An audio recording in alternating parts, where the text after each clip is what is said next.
Hi, welcome to Bookmark. I'm your host, Don Noble. Today's guest is the writer Cassandra King Conroy, author of 5 novels, most notably perhaps The Sunday Wife. In 1998, Cassandra married beloved Southern writer Pat Conroy, and after his untimely death in 2016, despite her terrible grief, has written Tell Me a Story, an intimate and powerful memoir of their 18 years together. I spoke with Cassandra King Conroy in Studio UA in the Digital Media Center on the campus of the University of Alabama.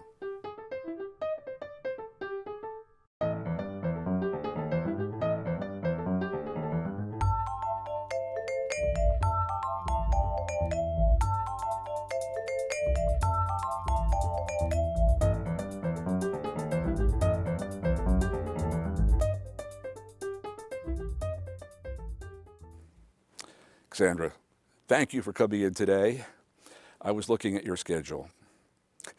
You're doing something like 25 towns in 25 days. You must be exhausted. I don't know why I'm doing this. Yeah, it looks very exhausting. I just do it and don't think about it until it's done. And Well, oh, boy. I'm sure that each place you go, and I will do this too, you get condolences from the person you're speaking with. And you certainly have mine. It is a great loss.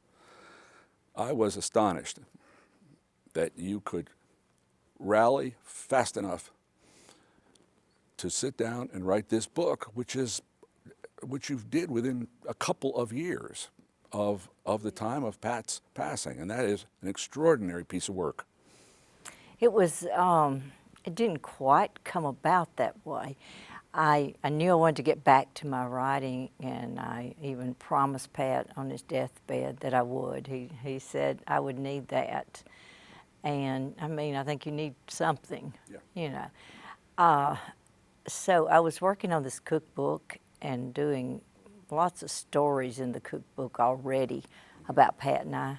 So I thought that would be a good thing to get back to, because a cookbook is not going to upset me, you know. And I might even want to eat something again, because, you know, I was in that stage of grief where I didn't care, you know, what I ate or anything. I was just going through the motions. And when I started working on it again, I really began to see that what I was doing was I was wanting to tell stories of mine and Pat's time together. And that evolved into a memoir, which I think if I had sat down to say, okay, you know, I'm going to do a memoir just a few months after Pat died, I wouldn't have been able to do it. I think that when I heard that the book was out and I got my copy, the first thing that ran through my mind was, this is going to be a book about Pat Conroy.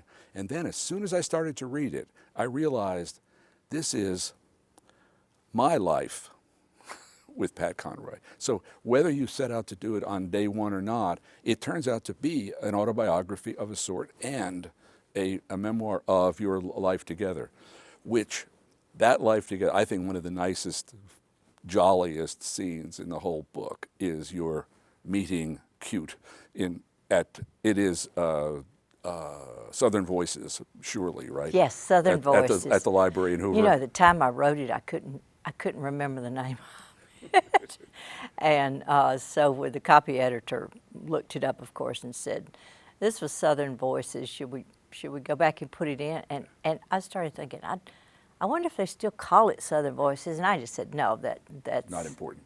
That was okay. But it was funny that I was kind of giggling over here when you said that, Don, because I wrote a full draft for my editor, who called me as soon as she read it, and she said, I like this book about Pat, but there's nothing about you in it. So go back to work. Get your, and I got kind of carried away once I started. You know, I was thinking, well, okay, she asked for it, so I'll go back and put myself into it. You were a fan of his work. Yes. And then there he was in the flesh. There he was. Bill Cobb and Loretta were instrumental in this meeting. Yes, yes, yes. And I was expecting expecting him to be there. I'd been told he had already been gone at this reception Sure. where we met at Southern Voices. And so I just kind of made a complete fool out of myself by blabbering out, God almighty, you're Pat Conroy? Everybody would. Everybody did. Well, yeah. Yeah. And of course, Pat's response was not quite, but close enough.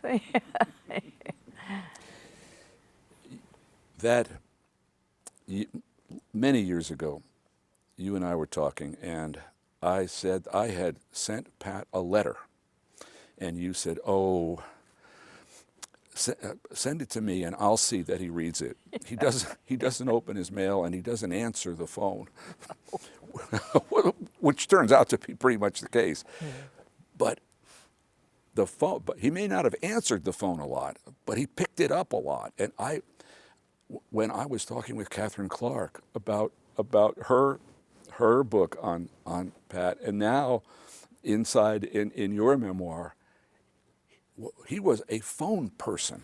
You know, How many different people did he keep going did. on the phone? Oh, he would literally flip through his address book.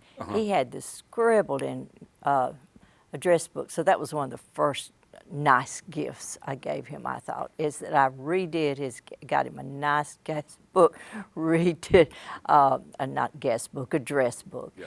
And redid it, made it so he could read, actually read the numbers and so forth.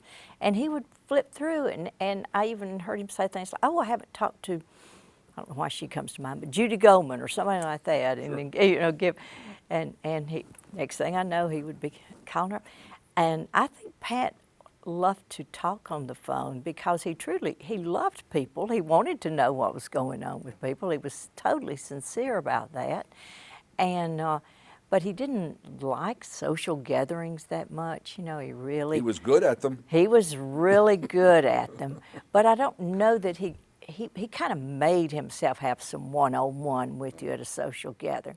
But the phone was his way of getting that one-on-one, Yes, this courtship by phone that you went through.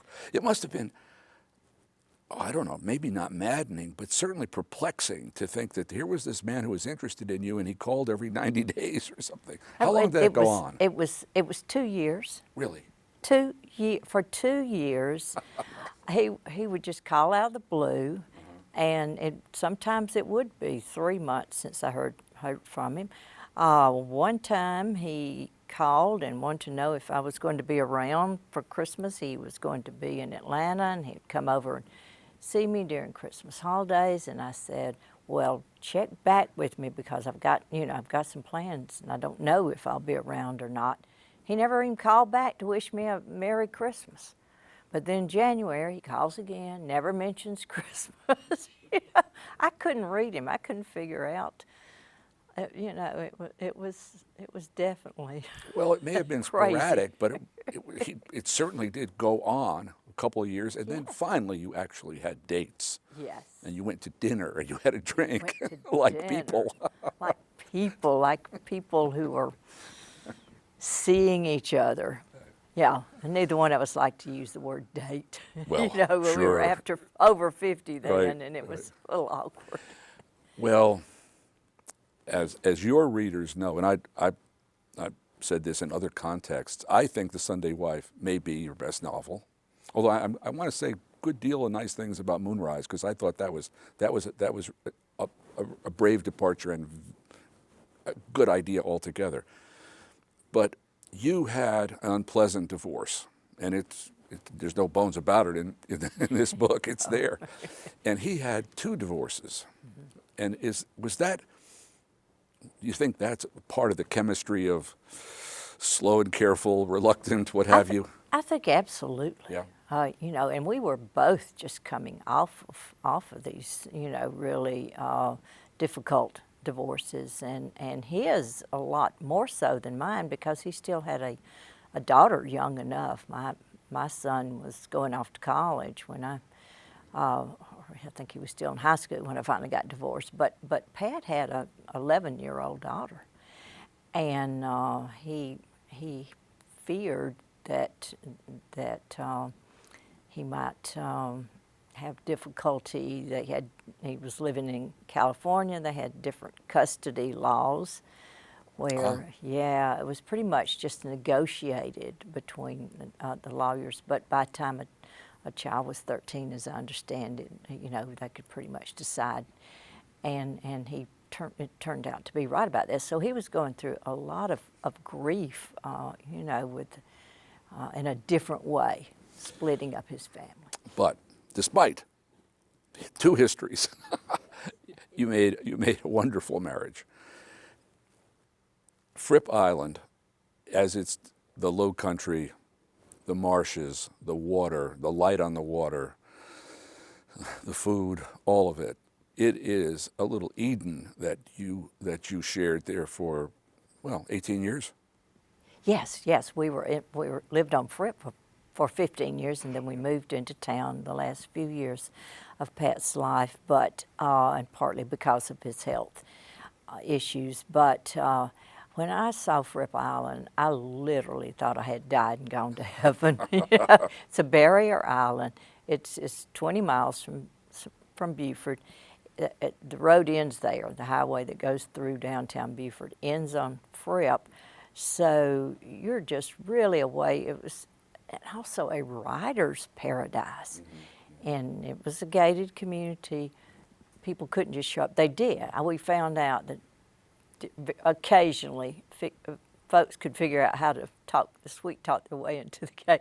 Well, there was actually a person there to talk to, huh? Oh, yeah. Oh. But most of the time, you were pretty well isolated out there, and just if you couldn't ride it on Fripp, well, the problem was elsewhere. You did get the room of your own.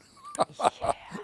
Finally, and as everybody in the world knows now, a woman needs a room of her own. Yeah. And you and I talked about this a few years ago, and I think I asked you something quite dumb about did you get together every day at 5 o'clock and read each other what you'd written that day? Yeah. And you just laughed at me. No, it wasn't like that at all. What was it like? Well, it wasn't. I've been asked a lot. Sure. Did you read each other's work and so forth? And I will admit that at the beginning of our marriage, because it was, here were two writers together, and I, of course, with Pat Conroy, I get to actually see how he wore and read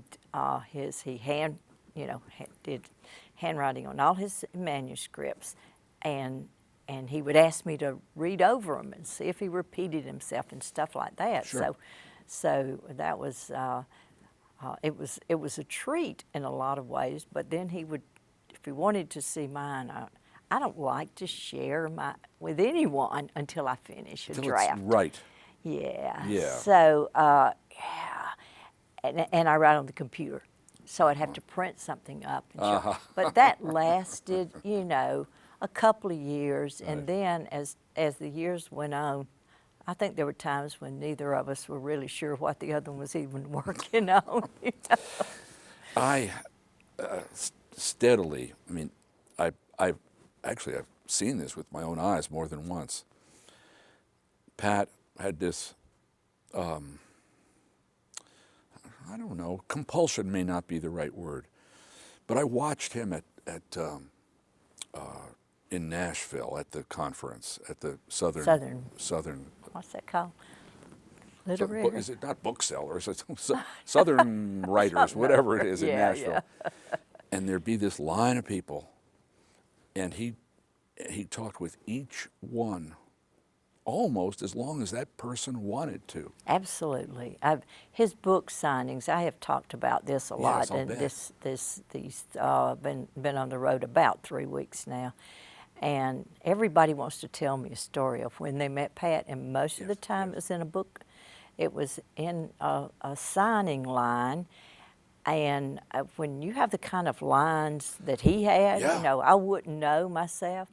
But they pretty much have to have certain rules and regulations to make that line move along and not go on well, his always did for hours and Yeah. hours. But part of the reason is that he would talk to everybody. Yeah.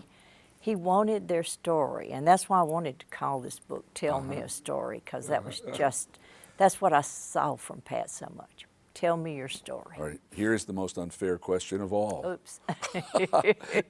Even later today, you're going to be signing books.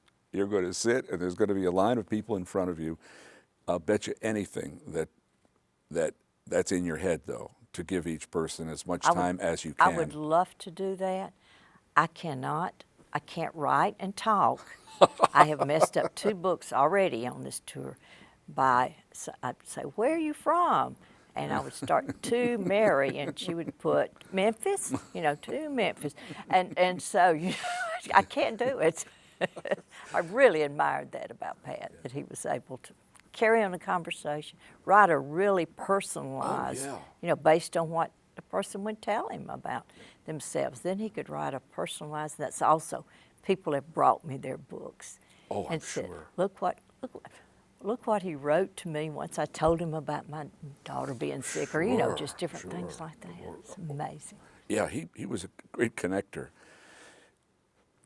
There's several things that that come up that just are different, that he did differently. That's one. Although he's not the only person in America who did that, but there aren't that many. Rick Bragg does it, for example.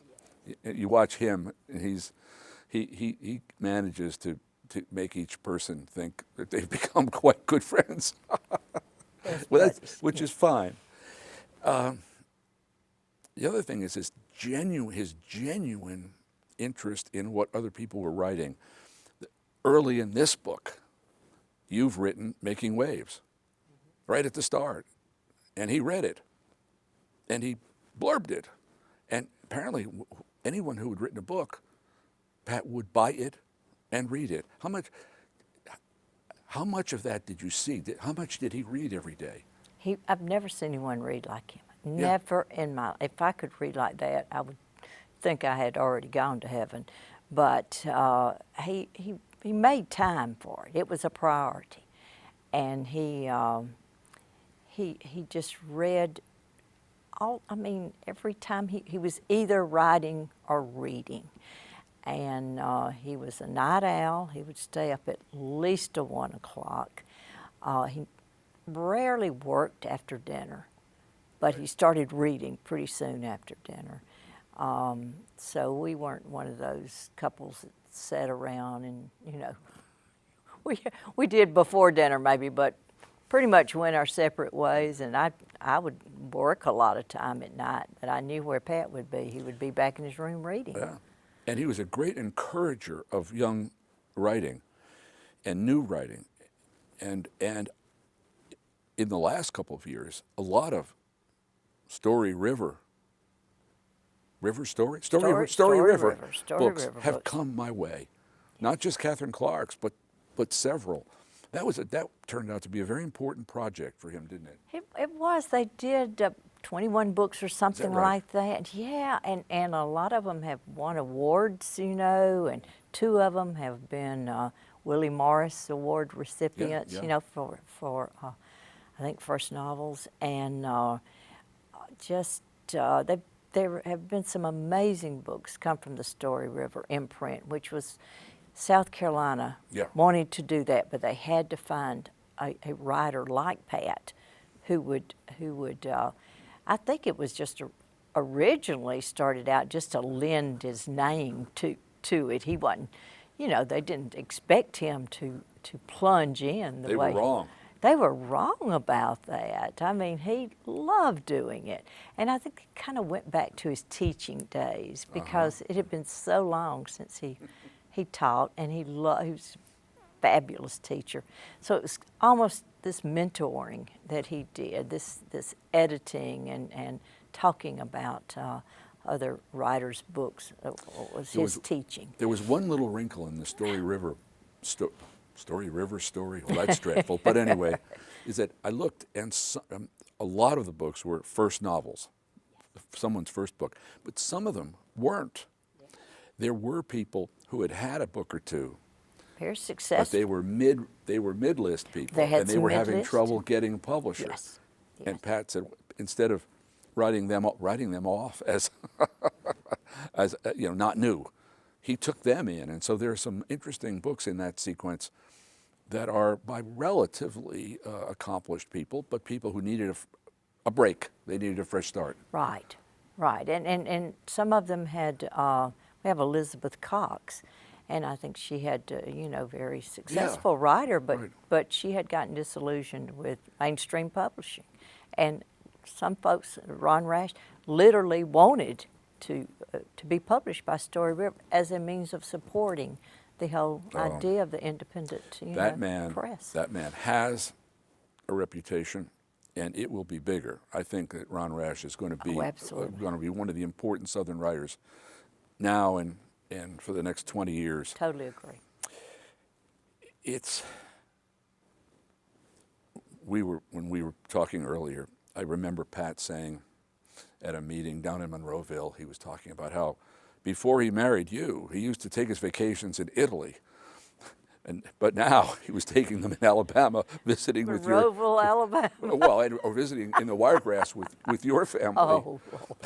But beyond that, of course he came to know your family, but then you came to know his family, including most spectacularly the great Santini. Did. I knew it for about a year before he died. That took a little maneuvering around, didn't it? Well, yeah, I was pretty nervous about meeting his dad for the first time. I'll bet. I think who wouldn't be? That's right. Yeah. And then he looked, just in appearance, pretty much like I expected.